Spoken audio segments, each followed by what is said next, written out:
How's everybody doing? Welcome back to Book 3 of the Royal Rangers series, The Duel at Araluen. Right now we're in Chapter 25, and we're going to go ahead and get into it. Late in the afternoon, two crossbowmen inched their way around the curve in the stairway just below the gap in the South Tower stairs. Once in position, they began to shoot bolts from their crossbows at the narrow gap on the right-hand side of the barricade wall that Cassandra's men had erected on their side of the missing section of stairway. The bolts whipped through the gap, the first of them narrowly missing one of the defenders who were keeping watch. The others hastily drew back out of the line of sight, sheltered by the curve of the stairwell wall. One of Cassandra's archers stepped out onto the stairs and shot a few arrows in return. But his shots were rushed, and he was shooting blindly down the stairs through the narrow gap. As far as he could tell, his shafts had no effect. "Save your arrows," the corporal in command of the sentries told him. Reluctantly, the archer agreed and stepped back. The corporal peered cautiously around the gap, then rapidly jerked back as another crossbow bolt flashed through, catching the edge of the gap and ricocheting wildly inside the 8th floor. "Get back out of range," he said, gesturing to the men nearby. Those bolts that did penetrate the gap tended to fly wildly, skidding and skittering off the walls, and spinning end over end in all directions. Cassandra, summoned by a messenger, arrived to see what was going on. A soldier handed her a long shield, and she slipped it over her arm before she approached the doorway to the stairs. The corporal, crouching behind a shield of his own, waved a hand warning her to come no farther. "What's happening?" Cassandra asked, flinching as another bolt shrieked off the stonework and spun away into the stairwell. She raised her shield a few centimeters higher. "A couple of crossbowmen," the corporal told her. "They're making a nuisance of themselves, shooting through the gap here, as you can see." They both ducked as another bolt flashed through the gap. This one struck no obstruction and continued across the room, eventually thudding into the door of a weapons cabinet. "Anyone hurt?" Cassandra asked. The corporal shook his head. "Not so far. Jeremy got a nasty fright when the first shot came through the gap, but they're shooting at random, and as long as we stay well back, we should be safe enough." Cassandra was silent for several seconds, wondering what Damon was up to. There seemed to be no point to the current attack, other than the vague chance that one of her men might be struck by a random shot. She shrugged. As the corporal said, the attack seemed to be of nuisance value only. Perhaps it was a measure of Damon's frustration at his inability to winkle her out of her retreat, she thought. All the same, she felt an uneasy stirring in the pit of her stomach. Damon usually didn't do anything without a good reason, but for the life of her, she couldn't see what that could be in this case. 10 minutes passed, and there were no more shots. She ventured a quick look around the edge of the barricade. The stairway below was empty. The crossbowmen had withdrawn, presumably frustrated that their shots had had no effect on the defenders. "Put the sentries back in position," she told the corporal. He nodded, then turned to call to two of his men. Their view through the narrow gap was restricted, and they couldn't see the extreme outer side of the stairway, but they'd be able to see any major attack forming up. Cassandra waited a few more minutes, her suspicions unresolved. Then she decided she was achieving nothing by remaining here. "Stay sharp," she cautioned. "Let me know if you see or hear anything unusual." Then she turned away and headed for the stairs to the 8th floor above them.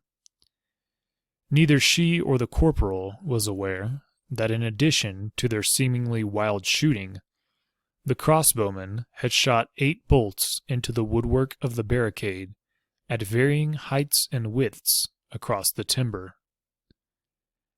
In the small hours of the morning, working in darkness, 4 of Damon's men placed a narrow plank bridge across the gap in the stairway. The plank was on the outer edge of the stairwell, where the defenders' vision was limited.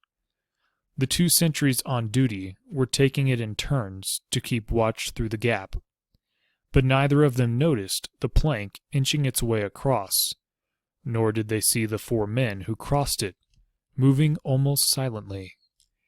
Any noise they might have made was drowned by the raucous singing of their comrades farther down the stairs. It had been going on for hours.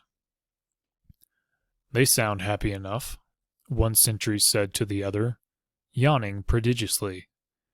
He had been on duty for 3.5 hours now. His relief was due in half an hour. He was tired, cold, and hungry. As a result, his concentration was lowered, which was why the attackers had chosen this time of the early morning. Pressed hard against the rough timber of the barricade, with the yawning drop into the stairwell at their backs, the 4 men inched their way across the stairway, using the deeply embedded crossbow bolts as handholds. Each of them was burdened with 2 oil bladders, similar to the ones that the trebuchet had flung at the tower a few days before. The contents gurgled as the men moved across the barricade. When they were in position, they hung the oil bladders from the crossbow bolts, setting them carefully in position, making sure the bolts were firmly embedded and wouldn't pull loose under the weight. Then, when all 8 oil sacks were in position, hanging against the barricade, they made their way back to the plank bridge, crossed to the lower side, and hauled the bridge back after them. One at a time, they withdrew back down the stairs to the lower levels. Shortly afterward, the singing died away. On the 8th floor, the sentries yawned.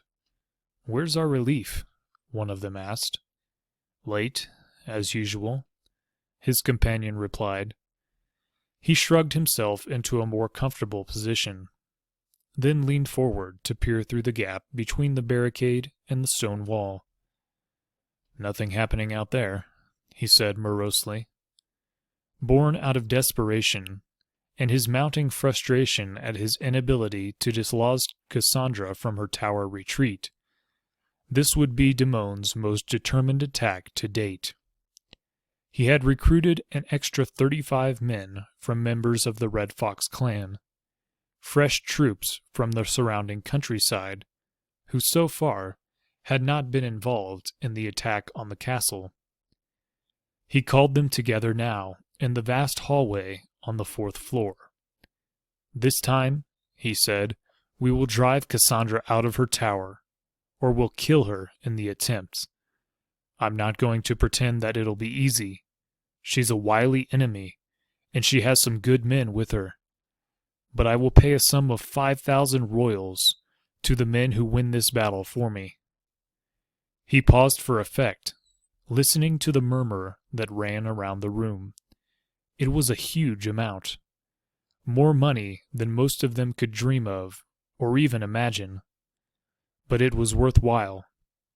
It would keep them motivated, keep them forcing their way upward and forward as the men around them fell and died. And while it was a massive amount, it didn't matter to him. If they succeeded, he would have the throne, and access to the vast riches that went with it. In a few minutes, we'll ignite the bladders hanging on the barricade wall. We'll set them alight with fire arrows. Once the wood is well alight, we'll put our new bridge in position and attack across it. Some of you won't survive this attack." He saw his troops looking round at one another, wondering which of them would die in the next few hours.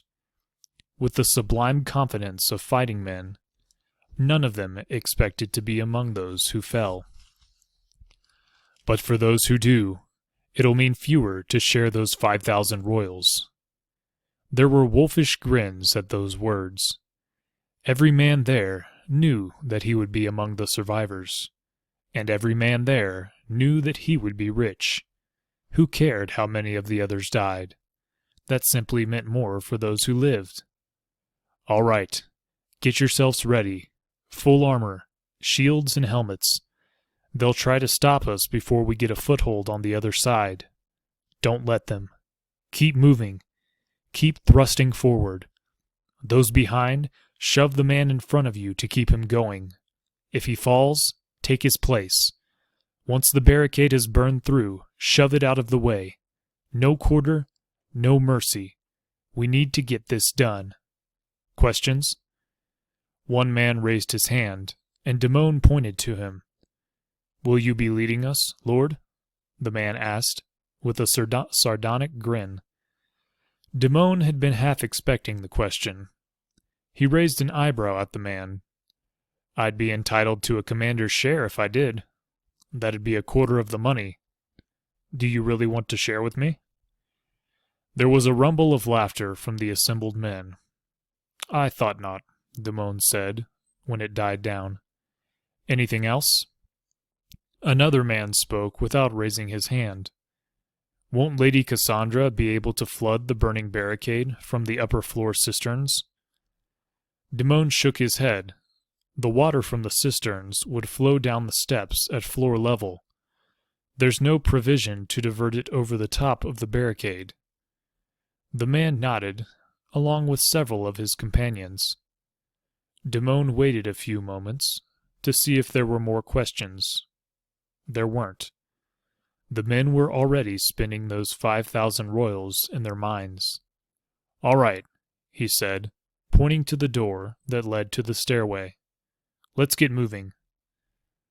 On the 8th floor, the men on sentry duty heard the sound of heavy boots on the stone stairs below them. A lot of heavy boots. Stand to, called Merlon, who happened to be taking his turn as commander of the sentries. Jared, go fetch Lady Cassandra. The young lad he pointed to nodded and sprinted toward the stairs leading to the 9th floor. The others hastily gathered their weapons. The measured tramp of feet on the steps grew louder as the enemy approached. Ready, lads, said Merlon. Spearmen to the front. With the barricade in position, there was little for the archers to do. Merlon expected a straightforward attack across the gap in the stairs, and, to counter that, spears were the better choice. Then the crossbowmen were back, standing well down the stairs, concealed by the curving stone wall. They began shooting, sending their bolts slamming into the oil sacks, so that the sticky mixture of oil and pitch flooded out and saturated the timbers of the barricade. Once all 8 bladders were split, the crossbowmen switched to bolts with oil-soaked rags wrapped around their heads. Men on either side of them leaned in with flaming torches and ignited the rags, and the crossbowmen shot into the glutinous, oily mix on the barricade. The flames flickered, then flared wildly as the oil and pitch took fire. Within seconds, the barricade was a wall of flames and thick, choking black smoke boiled up over the top of the timber wall, filling the stairwell behind it. The crossbowmen ceased shooting, standing ready to counter any move from the defenders above them. As they waited, men began to swarm up the stairs below them, carrying sections of a new bridge that would completely fill the gap in the stairs. It was in 3 pieces. Under cover of the thick clouds of smoke, they placed them side by side across the gap, linking them together so that they formed one solid floor. Merlon covered his face against the choking smoke.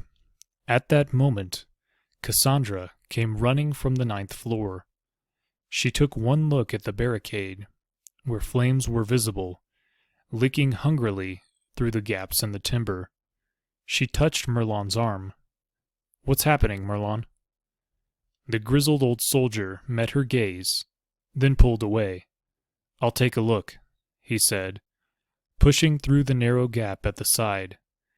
Cassandra reached out to grab him and pull him back. "No!" she shouted. "Don't!" At that moment, a freak eddy of wind cleared the smoke clouds from the barricade for a few seconds. One of the crossbowmen, standing ready down the stairs, saw the gray-headed sergeant leaning out through the gap between the barricade and the stone wall, raised his weapon, and shot. "They've got a bridge across the—" Then the crossbow bolt hit him, and he reared back, falling dead at Cassandra's feet. That's going to bring us to the end of chapter number 25. Thank you all for listening, and I'll hope to see you next time in chapter 26. God bless, and have a good one.